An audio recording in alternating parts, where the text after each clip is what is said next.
3 ആഴ്ചകൾക്ക് ശേഷം ആ ഡോക്ടേഴ്സിൻ്റെ ടീം അവരുടെ മേധാവിയോടൊപ്പം HOD എൻ്റെ മുറിയിലേക്ക് കടന്നു വന്നു.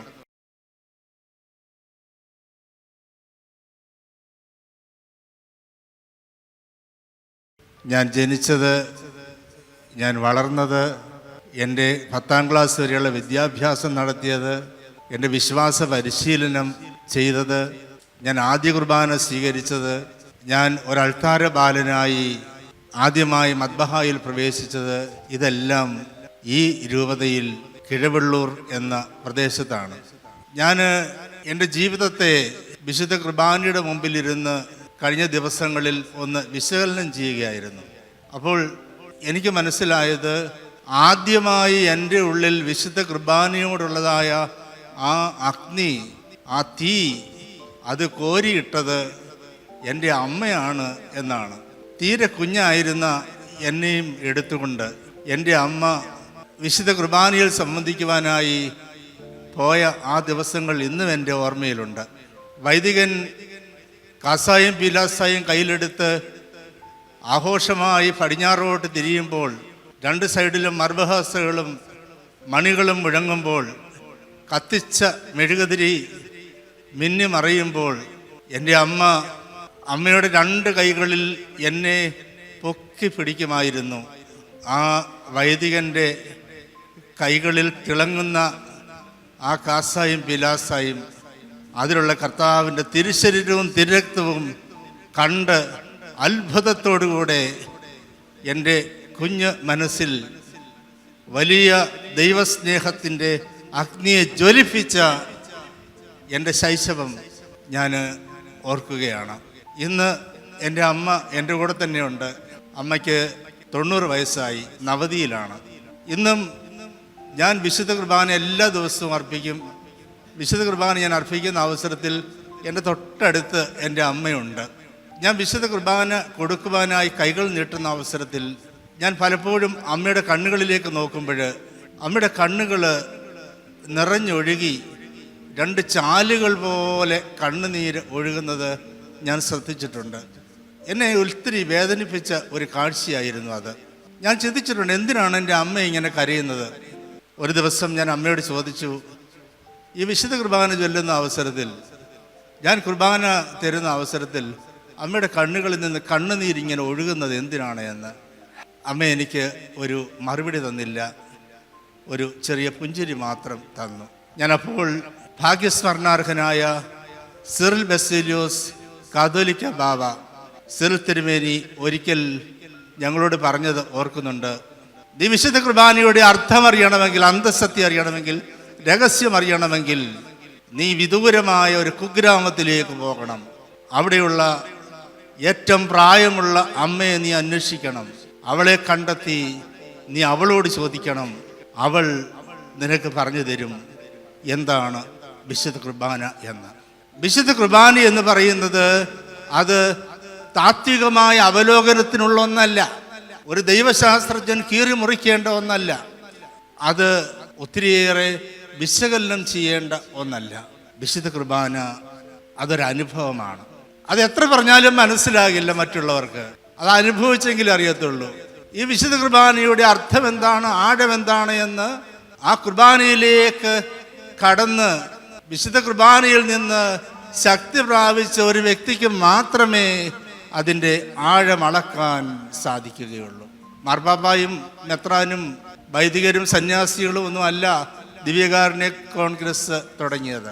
ഫ്രാൻസിലെ ഒരു ഭക്തയായ സ്ത്രീയാണ്.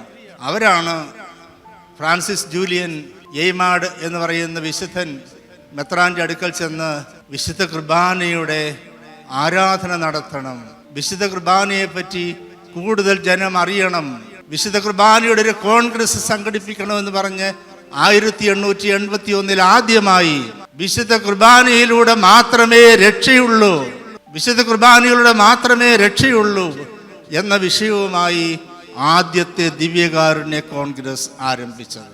ഒരു സ്ത്രീയുടെ ദിവ്യകാരുണ്യ അനുഭവമാണ് കാലാകാലങ്ങളായി രൂപാന്തരം പ്രാപിച്ച് ഇന്ന് ഈ പത്തനംതിട്ട രൂപതയിൽ നമ്മയും ഇവിടെ ഒന്നിപ്പിച്ച് ചേർത്തിരിക്കുന്നത്. അതുകൊണ്ടാണ് ഞാൻ പറഞ്ഞത് വിശുദ്ധ കുർബാന എന്ന് പറയുന്നത് അത് അനുഭവിക്കേണ്ട യാഥാർത്ഥ്യമാണ് എന്ന്. എനിക്ക് പലപ്പോഴും തോന്നിയിട്ടുണ്ട്, കർത്താവ് ആലോചിച്ചുറപ്പിച്ചാണ് പെസഹ തിരുനാളിൽ തന്നെ വിശുദ്ധ കുർബാന സ്ഥാപിച്ചത്. കർത്താവ് പറയുന്നുണ്ടല്ലോ, പീഡ അനുഭവിക്കുന്നതിന് മുമ്പ് നിങ്ങളോടുകൂടെ ഈ പെസഹ അനുഷ്ഠിക്കുവാൻ ഞാൻ എത്രയേറെ ആഗ്രഹിച്ചു എന്ന്. കാരണം ഈ വിശുദ്ധ കുർബാന എന്ന് പറയുന്നത് കേവലം കർമ്മങ്ങളിൽ ഒതുങ്ങി നിൽക്കരുത്. വിശുദ്ധ കുർബാന എന്ന് പറയുന്നത് പ്രാർത്ഥനകളിൽ ഒതുങ്ങി നിൽക്കരുത്. വിശുദ്ധ കുർബാന എന്ന് പറയുന്നത് കേവലം ആഘോഷങ്ങളിൽ ഒതുങ്ങി നിൽക്കരുത്.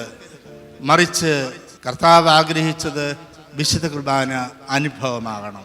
വിശുദ്ധ കുർബാന തൻ്റെ സഭയ്ക്ക്, തൻ്റെ മക്കൾക്ക് അനുഭവമായി മാറണം. എൻ്റെ വ്യക്തിപരമായ ജീവിതത്തിലെ വിശുദ്ധ കുർബാനയുടെ 1-2 അനുഭവങ്ങൾ അത് പങ്കുവയ്ക്കുവാൻ വേണ്ടി മാത്രമാണ് ഞാൻ ഇന്ന് രാവിലെ തിരുവനന്തപുരത്ത് നിന്ന് നിങ്ങളുടെ മുമ്പിലേക്ക് ഇവിടെ വന്നത്. ആദ്യമായി എനിക്ക് വളരെ ശക്തമായ ദിവ്യകാരുണ്യ അനുഭവം ഉണ്ടായത് 1990-ലാണ്. അന്ന് ഞാൻ ബാംഗ്ലൂർ സെൻറ്റ് പീറ്റേഴ്സ് സെമിനാരിയിൽ എൻ്റെ ദൈവശാസ്ത്രം 1-ാം വർഷ പഠനം നടത്തുന്ന അവസരമാണ്. ജൂൺ മാസം ഏതാണ്ട് 15-ാം തീയതി ഞാൻ സെമിനാരിയിലെത്തി. ജൂലൈ മാസം 25-ാം തീയതി തിരുവനന്തപുരത്ത് നിന്ന് എനിക്ക് സെമിനാരിയിലേക്ക് ഒരു ടെലഗ്രാം വന്നു, എൻ്റെ വാത്സല്യ പിതാവ് ഹൃദയാഘാതം വന്ന് മരിച്ചു എന്ന്. ഞാൻ നാട്ടിൽ വന്ന് എൻ്റെ പിതാവിൻ്റെ ശവസംസ്കാര ശുശ്രൂഷയിലൊക്കെ സംബന്ധിച്ച് 2-3 ദിവസം വീട്ടിൽ നിന്ന് തിരികെ സെമിനാരിയിലേക്ക് പോയി. എന്നാൽ തിരികെ സെമിനാരിയിൽ എത്തിയ അവസരത്തിലാണ് എനിക്ക് മനസ്സിലായത് ഇത് ഒരു വല്ലാത്ത പ്രതിസന്ധിയാണ് എന്ന്. എൻ്റെ അപ്പനെ പറ്റിയുള്ളതായ ഓർമ്മകൾ, എൻ്റെ പിതാവിൻ്റെ വാത്സല്യ വായ്പ്, എൻ്റെ പിതാവ് എനിക്ക് പകർന്നു തന്നിട്ടുള്ള സ്നേഹം, ഇതൊക്കെ എൻ്റെ ഓർമ്മയെ, എൻ്റെ മനസ്സിനെ കാർന്ന് തിന്നുകൊണ്ടേയിരുന്നു. എനിക്ക് സെമിനാരിയിൽ പ്രാർത്ഥിക്കാൻ സാധിക്കുന്നില്ല, എനിക്ക് പഠിക്കാൻ സാധിക്കുന്നില്ല, എനിക്ക് സെമിനാരിയുടെ ഒരു പരിപാടികളുമായി സഹകരിക്കാൻ സാധിക്കുന്നില്ല. ഞാൻ എല്ലായിടത്തുമുണ്ട്, എന്നാൽ ഒരിടത്തുമില്ല. മുറിയിൽ അടച്ചിട്ട് കണ്ണുനീരൊഴുക്കിക്കൊണ്ട് ദിവസങ്ങളോളം ഞാൻ അവിടെ കഴിച്ചുകൂട്ടി. അവസാനം എനിക്ക് മനസ്സിലായി, ഒരു സെമിനാരിയിൽ ഇങ്ങനെ മുമ്പോട്ട് പോകാനൊന്നും പറ്റില്ല. കുറേ നാളൊക്കെ മറ്റുള്ളവരെ അഭിനയിച്ച് കബളിപ്പിക്കാം, എന്നാൽ കുറച്ച് കഴിയുമ്പോൾ എൻ്റെ മാനസിക അവസ്ഥ അവർ കണ്ടുപിടിക്കും. അവർ കണ്ടുപിടിക്കുന്നതിന് മുമ്പ് ഞാൻ തന്നെ നേരിട്ട് എന്ന് അങ്ങോട്ട് പറയാം എന്ന് കരുതി ഞാൻ ആലോചിച്ചുറപ്പിച്ചു. എൻ്റെ റെക്ടറച്ചൻ്റെ മുറിയിലേക്ക് ഞാൻ ഒരു ദിവസം പോയി. ഞാൻ തീരുമാനിച്ചു, എനിക്ക് സെമിനാരിയിൽ നിന്ന് ഒരു ബ്രേക്ക് ആവശ്യമാണ്. ഇങ്ങനെ എനിക്ക് സെമിനാരിയിൽ മുമ്പോട്ട് പോവുക സാധ്യമല്ല. വീട്ടിൽ തിരികെ വന്ന് എൻ്റെ മനസ്സ് ഒന്ന് സ്വസ്ഥമായതിനു ശേഷം തിരികെ വരാം, അതിനുള്ള അനുവാദം വേണം എന്ന് ചോദിക്കുവാനായി ഞാൻ റെക്ടറച്ചൻ്റെ മുറിയിൽ ചെന്നു. ഞാൻ റെക്ടറച്ചൻ്റെ മുറിക്ക് മുമ്പിൽ നിന്നപ്പോൾ അദ്ദേഹത്തിൻ്റെ മുറിയിൽ മറ്റ് ബ്രദേഴ്സ് അദ്ദേഹത്തോട് ഗൗരവമായി എന്തോ സംസാരിച്ചുകൊണ്ടിരിക്കുകയാണ്. കുറേ നേരം ഞാൻ അദ്ദേഹത്തിൻ്റെ ആ മുറിയുടെ വാതിൽക്കൽ കാത്തു നിന്നു. കുറേ നേരം നിന്നിട്ടും ഇവരിറങ്ങുന്നില്ല, സംസാരിച്ചുകൊണ്ടേയിരിക്കുക. സഹോദരങ്ങളെ, ബാംഗ്ലൂർ സെൻറ്റ് പീറ്റേഴ്സ് സെമിനാരിയിൽ റെക്ടറച്ചൻ്റെ മുറിക്ക് അടുത്തായി ഒരു ദിവ്യകാരുണ്യ ആരാധന ചാപ്പലുണ്ട്. ഇരുണ്ട മുറിയിൽ അൾത്താരയിൽ വിശുദ്ധ കുർബാന എഴുന്നള്ളിച്ച് വെച്ചിട്ടുണ്ട്. ഞാൻ വിചാരിച്ച് എത്ര സമയമെന്ന് പറഞ്ഞാണ് അച്ഛൻ്റെ മുറിയുടെ മുമ്പിൽ ഇങ്ങനെ നിൽക്കുക, ആ മുറിയിൽ കയറിയിരിക്കാം, പ്രാർത്ഥിക്കാമെന്ന ഉദ്ദേശമൊന്നും അന്നില്ലായിരുന്നു. അച്ഛൻ്റെ മുറിയിൽ നിന്ന് ബ്രദേഴ്സ് ഇറങ്ങുന്നത് വരെ എനിക്ക് ഇരിക്കാനുള്ളൊരു ഇടത്താവളം എന്ന രീതിയിലാണ് ഞാൻ ആ മുറിയിൽ കയറിയിരുന്നത്. കുറേ സമയം ഞാൻ അങ്ങനെ ഇരുന്നപ്പോൾ എൻ്റെ കണ്ണുകൾ വിശുദ്ധ കുർബാനയിലേക്ക്, ആൾത്താരയിലേക്ക്, അവിടെ എഴുന്നള്ളിച്ച് വെച്ചിരിക്കുന്നതായ ദിവ്യകാരുണ്യത്തിലേക്ക് എൻ്റെ ശ്രദ്ധ പോയി. ആ ദിവ്യകാരുണ്യത്തിന് എന്നോട് എന്തൊക്കെയോ പറയാനുണ്ട് എന്നെനിക്ക് തോന്നി. ഞാൻ റെക്ടറച്ചനോട് പറയുവാനായി മനസ്സിൽ കരുതിയതായ വാക്കുകൾ ഞാൻ അവിടെ ഉരുവിട്ടു. എത്ര സമയം ഞാൻ അവിടെ ഇരുന്നു എന്ന് എനിക്കറിയില്ല. ഏറെ സമയം ഞാൻ ആ വിശുദ്ധ കുർബാനയുടെ മുമ്പിൽ ഞാൻ അവിടെ ഇരുന്നത് ഞാൻ ഓർക്കുന്നുണ്ട്. സ്വന്തം അപ്പൻ്റെ മരണത്തിൻ്റെ വേദന ഒരിക്കലും ആരും കെട്ടുകഥയായിട്ട് പറയില്ല. ഇത് ഞാൻ എൻ്റെ ജീവിതത്തിൽ അനുഭവിച്ച അനുഭവ സാക്ഷ്യമാണ്. ഞാൻ അവിടെ നിന്നിറങ്ങി വന്നത് മുറിവണക്കപ്പെട്ട ഒരു വ്യക്തിയായിട്ടാണ്. പിന്നീട് ഇന്ന് വരെ എൻ്റെ പിതാവിൻ്റെ വേർപാടിൻ്റെ വേദന അത് ഒരു മുറിവായി, ഒരു വേദനയായി എൻ്റെ ഹൃദയത്തിൽ അവശേഷിച്ചിട്ടില്ല. എന്നതാണ് യാഥാർത്ഥ്യം. ഇതാണ് വിശുദ്ധ കുർബാനയുടെ മാഹാത്മ്യം. ഇന്ന് ഇവിടെ എന്നെ ശ്രമിക്കുന്നതായ നിങ്ങളിൽ കുറച്ചു പേർക്കെങ്കിലും നിങ്ങളുടെ പ്രിയപ്പെട്ടവരുടെ വേർപാടിനെ സംബന്ധിച്ചതായ മുറിവുകൾ ഉണ്ടാകാം. നിങ്ങൾ കടന്നു ചെല്ലേണ്ടത് വിശുദ്ധ കുർബാനയുടെ മുമ്പിലാണ്. ഞാൻ ഉറപ്പ് തരുന്നു, എൻ്റെ ജീവിതത്തിൽ തൊട്ടുകൊണ്ട് ഞാൻ ഉറപ്പ് തരുന്നു, നിങ്ങൾ ആശ്വാസം പ്രാപിക്കും, നിങ്ങൾക്ക് സൗഖ്യം ലഭിക്കും എന്ന്. തുടർന്ന് എൻ്റെ സെമിനാരി പഠനം ഞാൻ പൂർത്തിയാക്കി പുരോഹിതനായി. അഭിനന്ദ പിതാവ് ആമുഖമായി സൂചിപ്പിച്ചതുപോലെ ദൈവം എളിയവനായ എനിക്ക് അത്ഭുതകരമായ പ്രവൃത്തി മണ്ഡലങ്ങളാണ് നൽകിയത്. മലങ്കര കത്തോലിക്ക സഭയിൽ നിന്ന് ആദ്യമായി ഒരു പുരോഹിതൻ വത്തിക്കാൻ ശുശ്രൂഷയ്ക്ക് വേണ്ടി നിയോഗിക്കപ്പെട്ടു. അതൊരിക്കലും എൻ്റെ കഴിവാണ് എന്ന് ഞാൻ കരുതുന്നില്ല. അത് തമ്പുരാൻ എനിക്ക് തന്ന നിയോഗമായി ഞാനതിനെ സ്വീകരിച്ചു. ഏതാണ്ട് 12 വർഷക്കാലം ഞാൻ വത്തിക്കാൻ കൂരിയായിൽ മാർപ്പാപ്പയുടെ ഒരു ഓഫീസ് സെക്രട്ടറിയായിട്ട് ജോലി ചെയ്തു. വളരെ തീഷ്ണതയോടുകൂടെ ഞാൻ എൻ്റെ പൗരോഹിത്യ ശുശ്രൂഷ നിർവഹിച്ചുകൊണ്ടിരുന്നു. ആ അവസരത്തിലാണ് എനിക്ക് ശരീരത്തിൽ ഒരു ചെറിയ അസ്വസ്ഥത വന്നു, ഒരു ചെറിയ വയറുവേദന. ഞാൻ അതിനു വേണ്ടതായ ചികിത്സ ചെയ്തു. എന്നാൽ ദിവസങ്ങൾ കഴിയുന്തോറും എൻ്റെ ശരീരത്തിൽ ഏതോ ഒരു രോഗം എന്നെ കീഴ്പ്പെടുത്തുന്നതായി എനിക്ക് തോന്നി. എൻ്റെ ശരീരത്തിലെ മോട്ടോർ ആക്ടിവിറ്റി എന്ന് പറയും, അതായത് നമ്മുടെ ശരീരം ചലിപ്പിക്കുവാനായി നമ്മളെ സഹായിക്കുന്നതായ ആ ഘടകം അതിനെ ബാധിക്കുന്നതായി.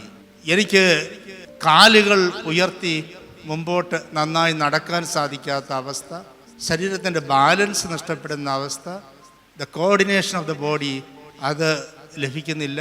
ഇങ്ങനെ ഓരോ ദിവസം കഴിയുമ്പോഴും ഇടുത്തിയിൽ നിന്ന് ഇടുത്തിയിലേക്ക് ഞാൻ എൻ്റെ ശാരീരികാവസ്ഥ താടുകൊണ്ടേ ഇരിക്കുകയാണ്. ഈ കാലയളവിലെല്ലാം ഞാൻ ധാരാളം ആശുപത്രികളിൽ ചികിത്സയ്ക്ക് വേണ്ടി പോയിട്ടുണ്ട്. ഞാൻ റോമിലായിരിക്കുമ്പോൾ ഇറ്റലിയിലെ പ്രമുഖമായ ആശുപത്രികൾ, മാർപ്പാപ്പായെ ചികിത്സിക്കുന്ന ആശുപത്രിയാണ് ജമേലി. അവിടെ വരെ കാര്യക്ഷമമായ അന്വേഷണങ്ങൾ നടന്നു. അവിടെ ഒന്നും ശരിയായ ഒരു രോഗനിർണയം നടന്നില്ല. തുടർന്ന് ഞാൻ നാട്ടിലേക്ക് തിരികെ എത്തി. നാട്ടിലെ പ്രമുഖമായ ആശുപത്രികൾ, ധാരാളം ആശുപത്രികളിൽ എൻ്റെ രോഗത്തിൻ്റെ കാരണം അന്വേഷിച്ച് ഞാൻ പോയിട്ടുണ്ട്. അവസാനം ബാംഗ്ലൂർ നിംഹാൻസ് എന്ന് പറയുന്നതായ ആശുപത്രി, അത് നെർവിനെ സംബന്ധിക്കുന്ന ഒരു റിസർച്ച് സെൻ്ററാണ്. അവിടെ എൻ്റെ രോഗം അത് ഒരു പഠന വിഷയം പോലെ അവരെടുത്തു.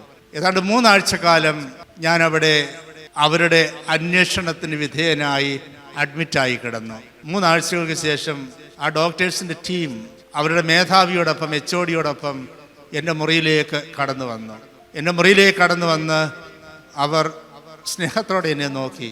എന്നിട്ട് ആ HOD എന്നോട് പറഞ്ഞു, ഫാദർ, ഈ ദിവസങ്ങളിലൊക്കെ അങ്ങയുടെ രോഗം എന്താണ് എന്ന് നിർണയിക്കുവാനായി, അതിൻ്റെ ചികിത്സ എന്താണ് എന്ന് പറഞ്ഞു തരുവാനായി ഞങ്ങൾ ശ്രമിക്കുകയായിരുന്നു. എന്നാൽ രോഗത്തെ സംബന്ധിച്ച പൊതുവായ ചില നിഗമനങ്ങളിൽ എത്തുവാനല്ലാതെ വ്യക്തമായി പ്രിസൈസായിട്ട് ഇതാണ് രോഗം എന്ന് പറയുവാൻ ഞങ്ങൾക്ക് സാധിക്കുന്നില്ല. ഇത് ഒരു ഓട്ടോ ഇമ്മ്യൂൺ ന്യൂറോളജിക്കൽ ഡിസോർഡറാണ്. അത്രയും അങ്ങയുടെ അസുഖത്തിൻ്റെ സിംറ്റംസിൽ നിന്ന് മനസ്സിലാക്കാം. എന്നാൽ കൃത്യമായി എന്താണ് രോഗമെന്ന് നിർണ്ണയിക്കാൻ സാധിക്കുന്നില്ല എന്ന്.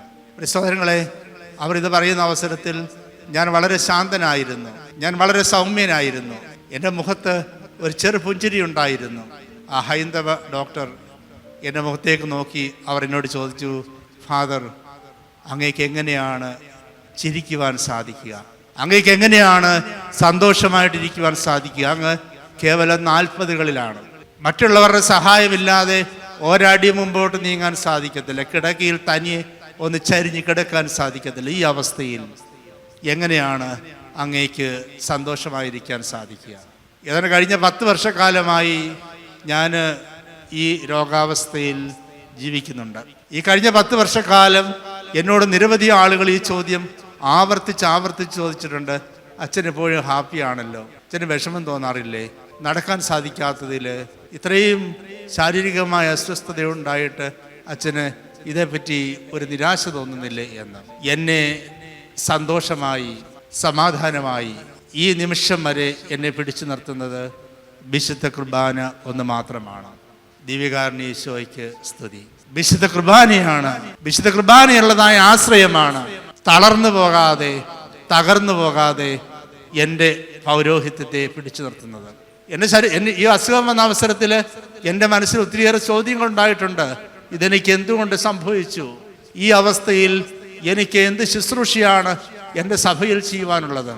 അതിനുള്ളതായ ഉത്തരമെല്ലാം ദിവ്യകാരുണ്യ ഈശോയിൽ നിന്ന് എനിക്ക് ലഭിച്ചു. എനിക്ക് ദിവ്യകാരുണ്യ ഈശോ തന്ന സന്ദേശം, ഞാൻ നിന്നെ ശിക്ഷിക്കുകയല്ല ചെയ്തത്, ഈ അസുഖത്തിലൂടെ നിനക്ക് ഞാനൊരു പ്രമോഷൻ തന്നിരിക്കുകയാണ്. ഒരു പക്ഷേ ഇങ്ങനെ അത്ഭുതമായിരിക്കാം, ഡോക്ടേഴ്സിനും അത്ഭുതമാണ്. അതായത് ശരീരത്തിലെ 2 കാലുകളും ഇടത് കൈയും എനിക്ക് സ്വാധീനമില്ല, എന്നാൽ എൻ്റെ വലത് കൈ അത് കർത്താവ് ഫ്രീ ആയിട്ട് വിട്ടിരിക്കുകയാണ്. ഇത് വലത് കൈ എന്തിനാണ്? ഇത് വിശുദ്ധ കുർബാന അർപ്പിക്കാനാണ്. കാസായും പിലാസായും കയ്യിലെടുക്കാനായിട്ടാണ് ഈ വലത് കൈ കർത്താവ് എനിക്കായി നൽകിയിരിക്കുന്നത്. സഹനത്തിൻ്റെ ഒരു സാക്ഷിയാകുവാൻ, കർത്താവിൻ്റെ സഹനത്തിൽ പങ്കുചേരുവാൻ, വിശുദ്ധ കുർബാനയിൽ ആ ബലിയോട് ഒന്നു ചേരുവാൻ എനിക്ക് ലഭിച്ച ഈ സൗഭാഗ്യത്തെപ്പറ്റി ഞാൻ ദൈവത്തിന് നന്ദി അർപ്പിക്കുകയാണ് ചെയ്യുന്നത്. എന്നെ ശ്രമിച്ചുകൊണ്ടിരിക്കുന്ന നിങ്ങളുടെയൊക്കെ ജീവിതത്തിൽ ഇതുപോലുള്ളതായ എന്തെങ്കിലുമൊക്കെ സഹനങ്ങൾ, അത് ശാരീരികമാകണമെന്നില്ല, കുടുംബത്തിലെ അസമാധാനമാകാം, അല്ലെങ്കിൽ ലഹരിയുടേതായ വിപത്താകാം, മക്കള് ദുർമാർഗികളായി നടക്കുന്ന മാതാപിതാക്കളുടെ വേദനയാകാം, ഭാര്യാഭർത്തൃ ബന്ധത്തിലുള്ളതായ പല വിധത്തിലുള്ളതായ പ്രശ്നങ്ങളാകാം, സാമ്പത്തികമായ ബുദ്ധിമുട്ടുകളാകാം, എന്തു തന്നെ ആയിക്കൊള്ളട്ടെ, ഏത് തരത്തിലുള്ളതായ സഹനങ്ങളും ഏത് തരത്തിലുള്ളതായ വേദനകളും അവയൊക്കെ നമുക്ക് ഇറക്കി വയ്ക്കുവാൻ, നമുക്ക് ആശ്വാസം തരുവാൻ, നമ്മളെ താങ്ങുവാൻ, നമ്മളെ ഉയർത്തുവാൻ, നാം ഓരോരുത്തരെയും സമ്പൂർണ്ണ സൗഖ്യം പ്രാപിച്ച വ്യക്തികളാക്കുവാൻ ശക്തനായ ദിവ്യകാരുണ്യ യേശു നമ്മുടെ കൺമുമ്പിലുണ്ട്. എനിക്കും നിങ്ങൾക്കും മറ്റുള്ളവരിൽ യേശുവിൻ്റെ മുഖം കാണാൻ സാധിക്കാത്തത് എന്തുകൊണ്ടാണ്? എനിക്കും നിങ്ങൾക്കും നമ്മെ മറന്ന് മറ്റുള്ളവരെ സ്നേഹിക്കാൻ സാധിക്കാത്തത് എന്തുകൊണ്ടാണ്? എന്തുകൊണ്ടാണ് നമ്മൾ ആവശ്യമില്ലാതെ കോപിക്കുന്നത്, ശത്രുത വെച്ച് പുലർത്തുന്നത്, അയൽവാസിയുമായി വർഷങ്ങളായി ഒരു തുണ്ട് ഭൂമിക്ക് വേണ്ടി നമ്മൾ കോടതി കയറി ഇറങ്ങുന്നത് എന്തുകൊണ്ടാണ്?